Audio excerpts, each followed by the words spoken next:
ফ্রান্সে বসবাসরত খুলনা জেলার প্রবাসীদের নিয়ে গড়া সংগঠন খুলনা জেলা অ্যাসোসিয়েশন ফ্রান্সের আয়োজনে দোয়া ও ইফতার মাহফিল অনুষ্ঠিত হয়েছে।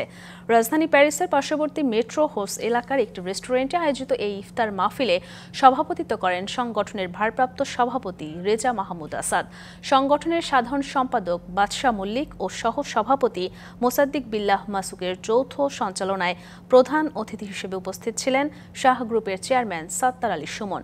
বিশেষ অতিথি ছিলেন খুলনা জেলা অ্যাসোসিয়েশনের প্রধান উপদেষ্টা ও প্রতিষ্ঠাতা সভাপতি রবিউর রেজা রবি। অন্যান্যের বক্তব্য রাখেন সংগঠনের সাধারণ সম্পাদক মোহাম্মদ মুনির হোসেন, ঢাকা বিভাগ অ্যাসোসিয়েশনের সহ সভাপতি রানা আহমেদ, গোপালগঞ্জ জেলা অ্যাসোসিয়েশনের সভাপতি রানা মাসুদ, মিজানুর রহমান লাবলু, শফিকুর রহমান, কণ্ঠশিল্পী মিষ্টি বিশ্বাস সহ আরও অনেকে। উৎসবের খুশি হবে নগদে বেশি, কারণ ঘন্টায় ঘন্টায় আছে গিফট জেতার সুযোগ।